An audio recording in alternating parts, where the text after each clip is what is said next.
Welcome, boys. Week 10 motherfucking recap. Had another low-scoring week, kinda. Had two good sweat-offs this week. Pretty sure I'm involved in a sweat-off almost every week, and I seem to never win them. So fuck life for that, Timothy Wright. You can burn in hell along with Ray Rice and CJ Spiller. Listening to the sounds of DJ Muggs. Greatest of all time, some say.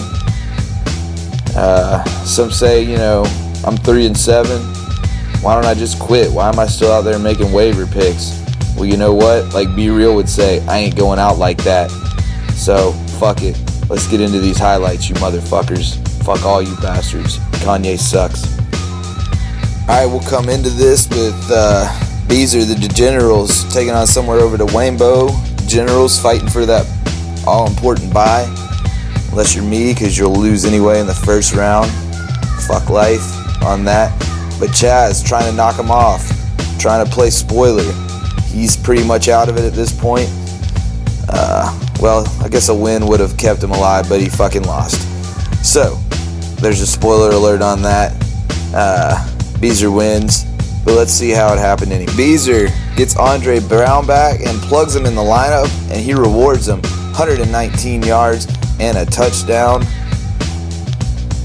for him. And then Gio has a nice run here. He had 95 total yards and a touchdown. And AJ Green had this long reception here.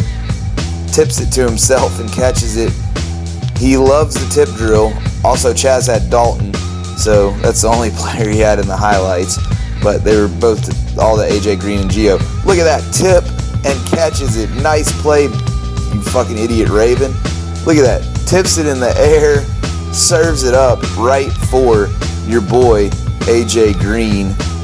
Beezer gets the win.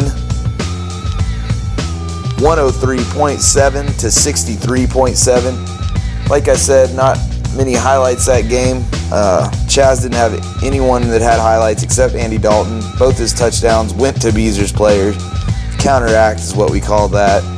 Beezer gets the win. Still trying to get that bye. 103.7 to 63.7. You know when you hear that RZA beat, you know it's that Wu-Tang, you know it's Tom P's game, and you know he probably won because he's looking pretty unstoppable at this point. Taking on Patino's Aborted Baby. He's having a bad year. Talked a lot of trash preseason. Couldn't back it up. Let's see if he could beat Tom P, though. We will see what happens. Tom P's boy for life, AP. Look at this run here. Nothing new to him. Takes it in for the touchdown. He wouldn't be done as he would score another one. You got to do something better than that when AP's from the 1. He ended the day with 77 yards and a touchdown. Le'Veon Bell had 96 yards and a touchdown. Good pickup there after Scotty Ham dropped him. And then Raiders D takes that pick 6 to the house. Eli throwing pick 6 like rain in Seattle. They had 15 points. Patino's Aborted Baby trying to strike back. Big Ben looking deep for Antonio Brown. Nice move there for a good 40-yard gain. He didn't score a touchdown, but he had 104 yards. Also had some nice punt returns, but you don't get points for that. DeMarco Murray gets tripped up, but he still gets it into the end zone, but would not be enough. As you can see, Patino's Aborted Baby, not a very good showing. Shaolin Killer Bees, Peyton Manning shows up again. 37.1 for him. You'll see his touchdowns later. Shaolin Killer Bees gets the win. 106.7 to 70.6. Shaolin Killer Bees 9-1 on the year now. Can he be stopped? Next on tap, the Jobs taking on Bobby Black's Resurrection. Win here would be huge for Bobby Black. And the Jobs trying to stay mathematically alive. Could he do it? Could Bobby Black continue his strong fantasy defense performance? He could not. I'll just leave it at that. Actually, Bobby Black just did not show up at all this week. Had a brutal week. But let's get into the highlights. Jobs went with Nick Foles, and he had a connection here. Look at this pass. Oh, they ran into each other. Deshaun Jackson with the touchdown catch. Foles also had a big game. I forgot to put his highlights in because I didn't realize he was. And then beast mode. Look at this run. Good Lord. Just good God almighty. Marshawn Lynch. Watch this again. Just get away from me, he says. Spins through. Takes on the whole Atlanta D. And then he would score a touchdown to go along with it. He had a huge game. 161 yards and a touchdown. The only highlight we got for BBR was Romo, who was pathetic, but he did throw a touchdown. He only had 128 yards and a touchdown in that slacking on Sunday night. The Jobs gets the win, pulls the upset, led by Foles, 30.8. His kicker also put up 19. As you can see, Bobby Black didn't get much production from anyone. Had a bunch of people putting up 11 for him, and then not much after that. Jobs takes it down 113.8 to 61.4. Rest in peace, Big L. Alright, next up, the Hitman taking on the Smited One. Smited One trying to get a big win. Hitman tries to stay in the race for first place. Had a sweat out on this one. It would come down to Monday night. Vinny would need about 7 points from Mike Wallace and Dolphins D. Could he get it? Let us see. Also, this beat was specially picked out for the Hitman because he knows that Nas is the greatest of all time. Alright. Hitman would have Gronk on a bye, so they plug into Laney Walker, and he has a good game, 62 yards and a touchdown. He knows how to pick a replacement tight end, unlike me. Demaryius Thomas, Freak of the Week nominee, gets 108 yards and 3 touchdowns. There's the first one. Here's the second one. And then the third, probably the best of all, catches the screen pass, looks for his blocks, and shoots up the middle. That is yak, yards after catch. And then Kenny Stills catching a bomb, customary Kenny Stills bomb, makes a nice little adjustment in the air, catches that bomb. Vinny would have Breeze going, a little counter action there. Zach Stacy, 68 yards and a touchdown for him. Vinny loves his boy Zach Stacy, says he's going to be his keeper. And then Brandon Marshall had a huge game. Look at that, goes to his knees. And then another one, different quarterback, same result.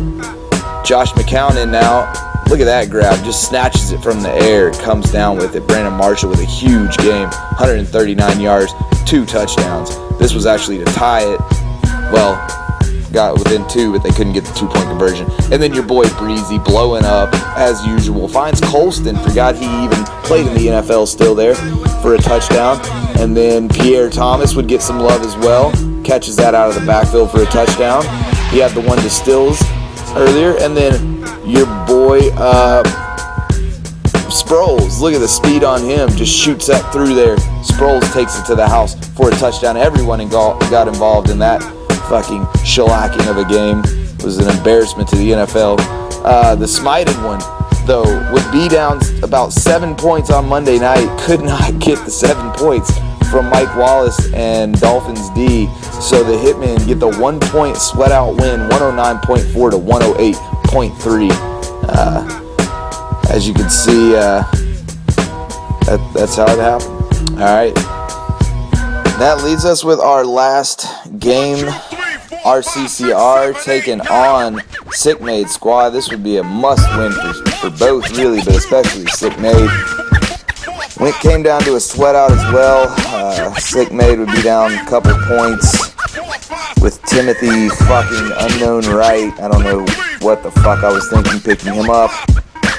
Going against Lamar Miller. Lamar Miller would leave the door open, but obviously, as you can tell, Timothy Wright couldn't do fucking jack shit about it. But let's look at the highlights. Alright, Goody would get things popping on Thursday night. Pierre Garcon taking that in for the touchdown. He had 119 yards and that touchdown there. Big game for him. And then Russell Wilson started out slow, but he has been on fire lately. Look at this trick play here. Gives it to Lynch. Lynch throws it back, and he finds, I think, Doug Baldwin maybe? I don't know. Scores the touchdown, though. And then, look at this catch. Golden Tate, one-handed sick grab. I usually don't show replays for quarterbacks because it's the receiver, but this catch was too nasty to pass up. Look at that. One-handed. Spreads the legs out, keeps him in bounds. Sick catch there. And then Demaryius Thomas. He had a quiet day except for this 74-yard touchdown. Takes it to the house. He ended up with 96 yards and that touchdown there. And Andre Johnson only had 37 yards, but he had 2 nice touchdown grabs. Look at that. First one there. Reaches out to get it. You'll see a replay here. Reaches out, gets both, drags that second foot down. Nice catch there. And then this one might even been even better. Peterson thought he had it, tips it up, but Andre Johnson stays with it, makes the catch. So he had 2 touchdowns, was held in check most of the day, but got those 2 all-important touchdowns. Look at the focus there. Grabs it, takes it down. And then your boy, Megatron. right here. That's too easy for Megatron. Catches the touchdown there. And then again, Megatron. catches one right there. Too easy. Go on into the tunnel. Arizona D would get a strip. So pick it up, and take it to the end zone for a touchdown. They had 12 points. And then Danny Woodhead would score a touchdown. He had 44 yards and a touchdown, and that is about as good as Sick Made's running backs can do. 44 yards and a touchdown means Sick Made's running back had a huge day because the rest of them put up 30 yards like Ray Rice. That fucking bum Ray Rice. I will fucking never draft him again. Just mark my words on that. He can rot in fucking hell for all I care. Ray Rice, you can suck my dick, you piece of shit. I'm sorry for that. As I said, it would come down to a sweat off, but Timothy Wright is awful and couldn't do anything done, even when Lamar Miller left the door open for him. RCCR gets the big win, though, moves to 5-5, and in playoff picture, Sick Made drops to 3-7, and it's going to take a miracle for him to get the playoffs. So we hate life on that. Well, boys, that does it for Week 10. I am getting close to suicide mode. Shaolin Killer Bees, the Hitmen, and the Degenerals have all clinched their playoff spots. The rest is technically open, but really, Sick Made, Patino's Border Baby, and the Jobs would kind of have to win out pretty much, and somewhere over the rainbow. So it looks pretty much set. I guess you never know. One of us could win out. We hate life, though. Ray Rice is a piece of shit. I just can't stress out enough how much I hate that piece of shit river rat fuck Ray Rice. So we'll just leave it on that note. We'll come back Week 11 right back at you. I'm still going to be hitting those waivers because I never give up. I ain't going out like that. Be real. He's instilled a lot in me. I hope you all fucking have awful weeks, have awful weekends. Vinny, I hope that you meet a girl off Tinder and she fucking is like a homicidal maniac. Actually, I don't want you to die. I'm sorry. I hope she has fucking, I don't know, herpes or something maybe. Something curable. I don't want you to have a lifelong disease. I don't know. What's curable? Gonorrhea? I don't fucking know. Fuck all of you all. I'm the fuck out of here. 10 crack commandments. I'm about to go just fucking smoke a rock. Because what the fuck else is there to do? My fantasy season's in shambles and we hate life. So, alright. Good outro there. Fuck life. Peace out.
Anyway.